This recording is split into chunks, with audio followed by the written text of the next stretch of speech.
کیونکہ بھائیو ہوتا کیا ہے، ایک یہ علم والے جنہوں نے صرف نام لگائے ہیں، کیونکہ بھائیو حقیقی علم والا کون ہے؟ جو آپ کو اللہ کے ساتھ جوڑے گا۔ کیونکہ علم کیا ہے؟ جو اللہ رب العزت نے عطا فرمایا۔ اللہ رب العزت نے بذریعہ جبریل اپنے محبوب پیغمبر علیہ السلام کو وہ علم عطا فرمایا جس علم کے ذریعے انسان جو ہے زمین کی پستوں سے اٹھتا ہے، افق کی بلندیوں کو حاصل کر لیتا ہے، ضلالت سے نکل کے جو ہے عروج کی طرف آتا ہے، شیطان کو چھوڑ کے رحمان کی طرف آتا ہے۔ یہ وہ علم ہے جو صحیح معنوں میں اللہ رب العزت نے عطا فرمایا ہے، اور جو صحیح معنوں میں ایسے علم والے ہیں جو اللہ کے ساتھ جوڑتے ہیں، اللہ کا الحاکمین نے فرمایا ہے یہ اہل اللہ، یہ اللہ والے ہیں۔ اللہ نے خود گارنٹی دی ہے ایسے علم والوں کی جو اللہ سے جوڑ رہے ہیں، اور جو آج یہ کہتے ہیں نہیں نہیں آپ خود پڑھو گے آپ کو سمجھ نہیں آئے گی، آپ تو بہک جاؤ گے، آپ تو گمراہ ہو جاؤ گے، آپ تو جہنم کے جو ہے وارث بن جاؤ گے، اس کا مطلب کیا ہے؟ اب وہ رحمان سے توڑ کے اپنے ساتھ جوڑنا چاہتے ہیں۔ یہ کیا ہے؟ وَيَصُدُّونَ عَنْ سَبِيلِ اللَّهِ، اب وہ آپ کا مال بھی ناحق طریقے سے کھائیں گے اور آپ کو صراط مستقیم سے بھی دور کر دیں گے۔ یہی کام دوسرا گروہ کون سا کر رہا ہے؟ فَالرُّهْبَانِ، جو اپنے آپ کو درویش کہتے ہیں، اپنے آپ کو اللہ کا ولی کہتے ہیں۔ بھائیو یہ بات ذہن نشین کر لیں، پلے باندھ لیں، جو حقیقی معنوں میں رب کا ولی ہے وہ آپ کے سامنے ظاہر نہیں ہوگا، کیونکہ اس نے نمازیں آپ کے لیے نہیں پڑھی، اس نے تہجدیں آپ کے لیے نہیں پڑھی، اس نے ریاضتیں آپ کے لیے نہیں کی، اس نے نفلی روزے آپ کو دکھانے کے لیے نہیں کیے، اس نے رب کا تقرب آپ کے اندر اپنا نام پیدا کرنے کے لیے نہیں رکھا، بلکہ اس نے یہ ساری محنت اس لیے کی ہے میرا خالق و مالک میرے اوپر راضی ہو جائے۔ تو آج جو یہ شعبہ بازیاں کر رہے ہیں، کرتب دکھا رہے ہیں، یہ مداری ہیں، یہ اللہ والے نہیں ہیں، کیونکہ یہ آپ کے مال کے اوپر قبضے کر کے دیکھیں۔ آج وہ لوگ جو بیچارے قرض اٹھا کے ان کے پاس جا رہے ہیں، اربوں کی مالیت ان کے پاس موجود ہے، شفا تو من جانب اللہ ہے، حالانکہ وہ شفا دینے کے اوپر بھی قادر نہیں ہے، خود ڈاکٹروں کی دوائیاں کھاتے ہیں، کہتے ہیں ہمارے پاس ہر بیماری کا علاج موجود ہے۔ بھائیو شافی الامراض میرا اللہ ہے، مسبب الاسباب میرا اللہ ہے۔ انبیاء 18 سال بیمار رہنے کے بعد رب کے حضور التجائے کرتے رہے، ربی انی مسنی الضر وانت ارحم الراحمین۔ انہیں پتا تھا کہ طبیب موجود ہیں، بڑے بڑے حکیم موجود ہیں، لیکن کسی کے پاس نہیں گئے، رب کے حضور التجائے کرتے رہے، اللہ یہ بیماری تیری طرف سے ہے، اللہ یہ آزمائش تیری طرف سے ہے، رب کے حضور گڑ گڑاتے رہے، رب انی مسنی الضر وانت ارحم الراحمین۔ اللہ مجھے اس ضرر نے چھوا ہے، مجھے اس بیماری نے پکڑا ہے، مجھے اس وبا نے لپیٹا ہے، جب تک اللہ تو نے شفا نہ دی مجھے شفا ملنے والی۔ پیغمبر تو یہ کہہ رہا ہے کہ شفا لینی ہے تو رب کے در پہ آؤ، اور آج کا درویش کہتا ہے چھوڑو سارا کچھ میرے پاس آ جاؤ، ہر بیماری کا علاج میرے پاس ہے۔ اور بھائیو قرآن پڑھو، قرآن، تاکہ اللہ ہمیں ہدایت دے دے۔ اللہ نے قرآن میں فرمایا کہ میں نے تمہاری رہنمائی کے لیے قرآن بنایا ہے، تمہیں حیوانیت سے نکال کے انسانیت میں لانے کے لیے قرآن بنایا ہے، تمہاری قلبی جسمانی روحانی بیماریوں سے نکال کے شفا میں لانے کے لیے قرآن بنایا ہے، لوگوں سے محفوظ رکھنے کے لیے قرآن بنایا ہے، تاکہ انسان کا محتاج نہ ہو، صرف رب کا محتاج رہے۔ کیونکہ جب انسان کا محتاج ہوتا ہے بھائیو، پھر وہ اپنے مطابق اسے استعمال بھی کرتا ہے، اسے رسوا بھی کرتا ہے، اسے فائدے بھی اٹھاتا ہے۔ جب تک آپ اس کی بات مانیں گے، آپ جی کرتے رہیں گے، وہ آپ کی بات سنتے رہیں گے، لیکن اگر آپ نے آگے سے کوئی سوال کر دیا پھر آپ کو بھری مجلس میں رسوا بھی کریں گے۔ لیکن میرا اللہ دیکھیں کیسا ہے، سب سے بڑا باغی و نافرمان بھی رب کے دربار میں آ جائے، میرا رب اتنی رحمت کے پردے ڈال دیتا ہے، وقت کے باغی و نافرمان کا نام بھی اپنے لاڈلے پیغمبر کو نہیں بتاتا۔ یہ میرے رب کی محبت ہے، یہ میرے رب کی عطا ہے، یہ میرے رب کا حوصلہ ہے، اس لیے میرا رب کہتا ہے میرا در چھوڑ کے کسی اور کے پاس جاؤ گے صرف رسوائی ملے گی، ذلت ملے گی، وہاں سے تمہیں سکون حاصل نہیں ہوگا۔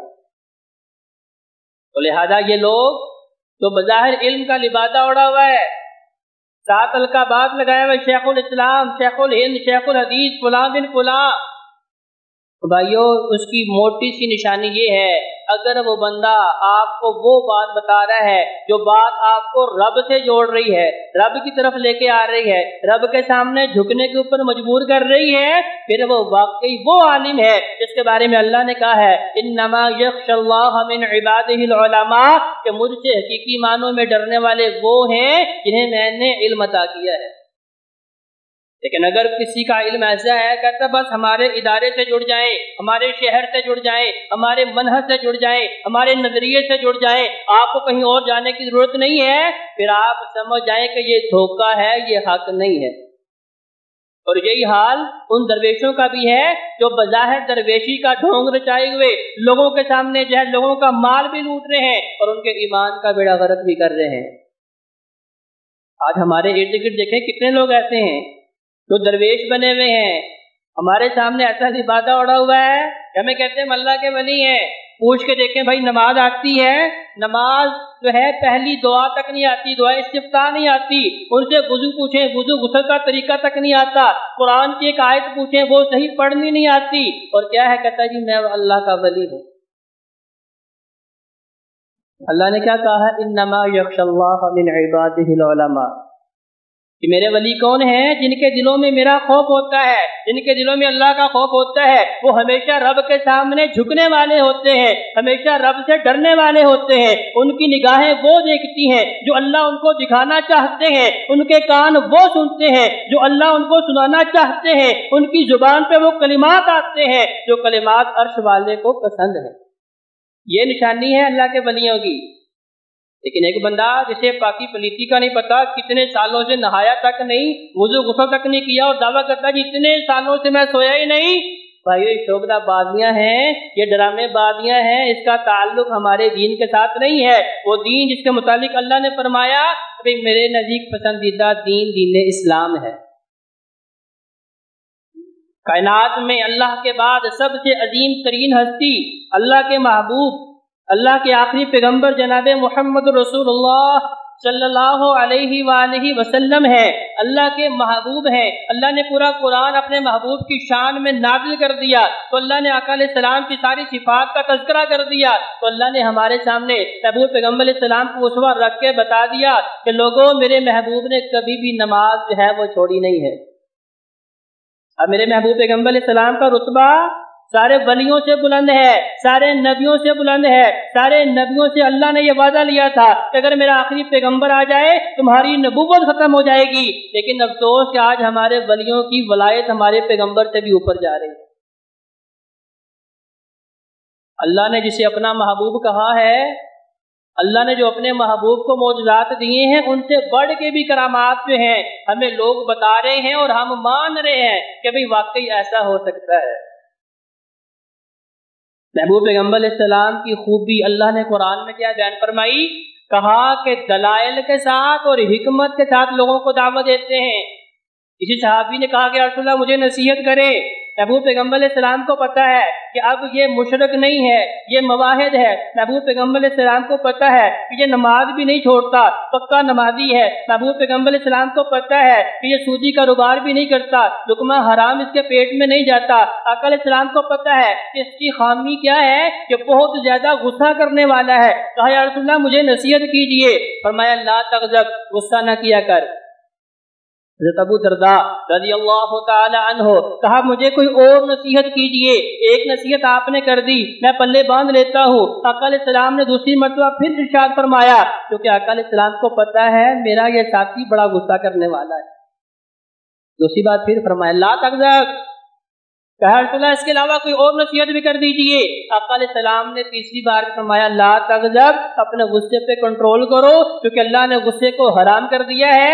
اس غصے کے اندر آ کے انسان جو ہے کفریہ کلمات تک بول جاتا ہے، رب کا انکار کر دیتا ہے، رشتوں کو پامال کر دیتا ہے، رشتے ناطے توڑ لیتا ہے، حتیٰ کہ اپنا جانی نقصان تک بھی کر لیتا ہے۔ تو آقا علیہ السلام نے دلائل اور حکمت دونوں کے ساتھ جو ہے لوگوں کو دعوت دی ہے، جس کا نتیجہ دیکھیں کہ صرف 23 سال کے مختصر ترین عرصے کے اندر ایسا انقلاب کائنات کے اندر آیا ہے، اس سے پہلا انقلاب کائنات نے نہیں دیکھا۔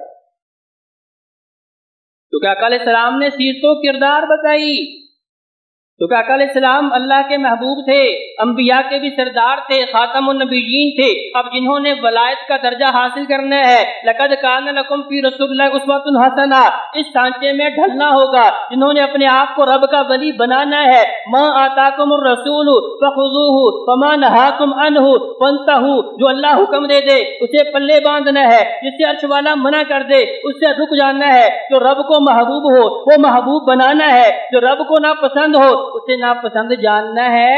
یہ سیرت و کردار اپنے سامنے رکھ کے اگر اختیار کرتے ہیں، اللہ کہتا ہے یہ میرا ولی ہے۔ تو لہذا ولی بننا ناممکن نہیں، آسان ہے، میں اور آپ ہی بن سکتے ہیں۔ حدیث قدسی ہے، اللہ کا الحاکمین خود ارشاد فرماتے ہیں۔ حدیث وہ ہوتی ہے جو محبوب پیغمبر علیہ السلام ارشاد فرماتے ہیں، حدیث قدسی وہ ہوتی ہے جو قرآن کے اندر نہیں ہوتی، لیکن وہ بھی اللہ رب العزت کا قول اور اللہ کا فرمان ہوتا ہے۔